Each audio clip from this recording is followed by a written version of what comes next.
Abu Bakar Siddiq itu ketika musim hijrah, jadi Nabi Muhammad mau hijrah, sedang duduk di rumahnya sama keluarganya.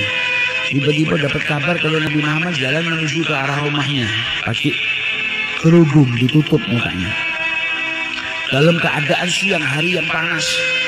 Kata Sayyidina Abu Bakar apa? Ini nggak mungkin Nabi Muhammad datang di jam seperti ini. Bukan biasanya beliau datang di saat seperti ini. Maka beliau nggak mungkin datang kecuali ada perihal atau perkara yang penting. Ternyata betul Nabi Muhammad ngabarin kalau dirinya sudah diizinkan oleh Allah untuk hijrah. Sayyidina Abu Bakar terpilih menjadi sahabat yang menemani hijrahnya Nabi Muhammad SAW. Maka saking bahagianya beliau meneteskan air mata, nangis. Saking bahagianya beliau nangis sampai putri beliau Sayyidah Aisyah berkata apa? Faraitu Abu Bakrin yabki. Aku ngelihat ayahku Abu Bakar itu menangis. Wa ma kuntu ahsibu an ahadan yabki minal farah. Dan sebelumnya saya nggak pernah ngira kalau ada orang yang menangis karena bahagia. Selama ini yang saya tahu nangis itu karena sedih.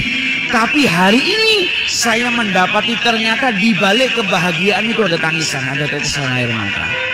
Jadi Sayyidina Abu Bakar saking bahagianya terpilih menjadi sahabat yang nemenin Nabi Muhammad, saking bahagianya menjadi nangis.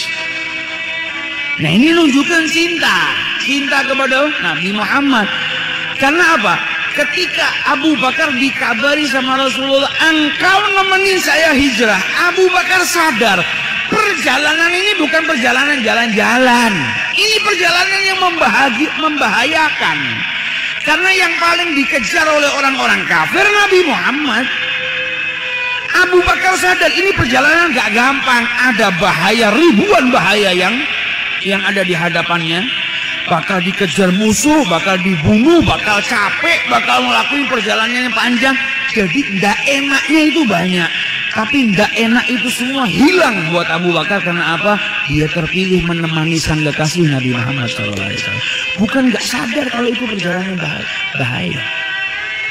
Sayyidina Ali bin Abi Thalib diperintahkan sama Rasulullah, Ali saya berangkat, kau tunggu di sini. Ada amanatnya orang Mekah yang belum saya kembalikan.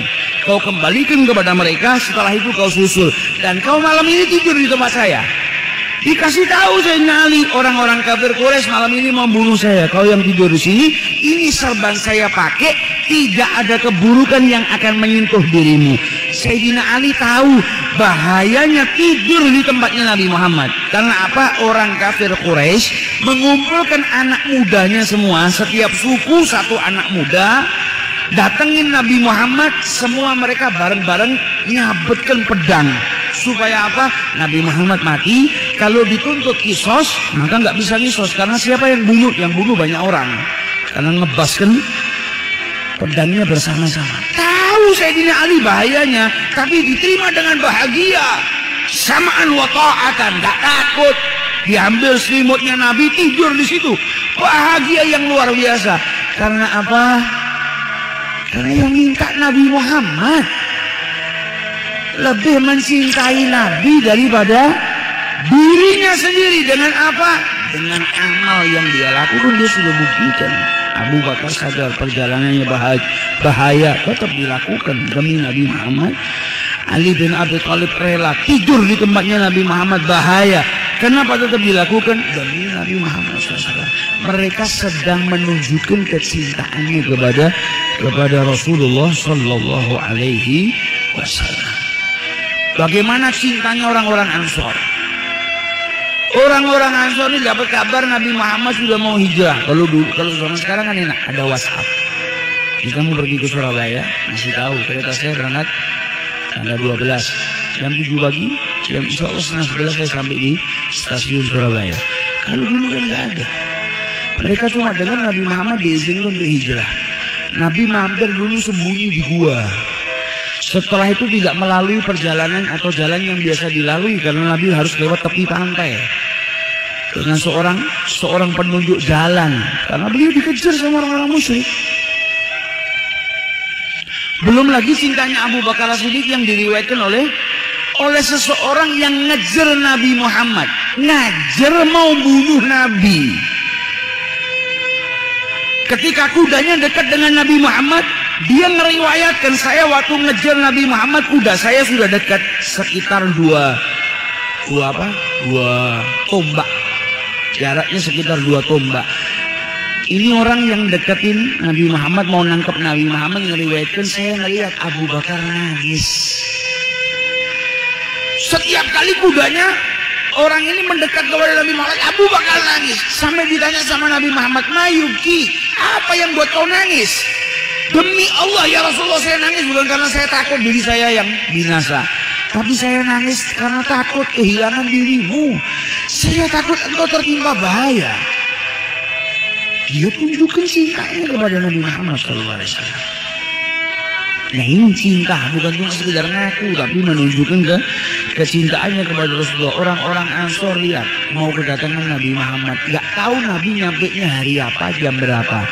Ia pagi keluar di musim panas yang luar biasa.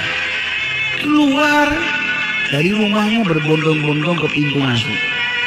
Nunggu di situ dengan terik matahari yang luar biasa.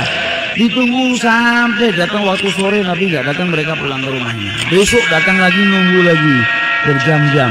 Oh Nabi nggak datang, pulang lagi ke rumahnya. Ditunggu lagi berjam-jam tiap hari dan tidak pernah bosan. Sampai akhirnya Nabi Muhammad SAW nyampe di Madinah, disambut dengan sukacita, rebutan supaya Nabi nginep di rumahnya. Sampai akhirnya rumahnya Abu Ayyub yang terpilih. Rumah Abu Ayyub terpilih. Abu Ayyub gak mau tinggal di bawah, gak mau tinggal di atas. Ya Rasulullah, rumah saya 2 lantai, kau di atas, saya di bawah. Itu pun karena cinta. Minta Nabi tinggal di atas bukan di bawah karena cinta.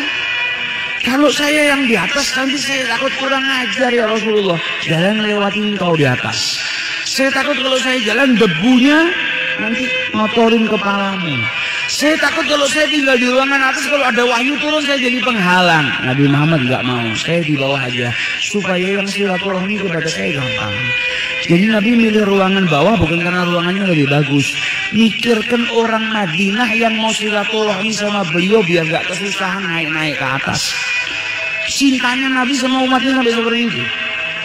Abu Ayyub naik di atas. Kata istrinya Abu Ayyub, selama kami tinggal di atas, Abu Ayyub jalan di ruangan tuh ngelewatin tengah gak pernah. Kalau jalan melipir di pinggir, takut kalau ngelewatin tengah di bawahnya ada Nabi Muhammad. Jaga adabnya sampai seperti itu. Kalau jalan pelan-pelan, takut apa? Kalau kebantaran, rumahnya orang dulu kan dari tanah, takut ada debu yang ngotorin kepalanya Nabi Muhammad. Sampai pada suatu malam tempat nyimpen airnya pecah, maka beliau bersihkan, keringkan air kering dengan pakaiannya semuanya. Di musim dingin selimutnya pun dipakai buat ngeringkan. Takut airnya bocor netesin Nabi Muhammad. Besok kan harinya turun, tidak kuat ya Rasulullah, saya tidak mampu tinggal di atas.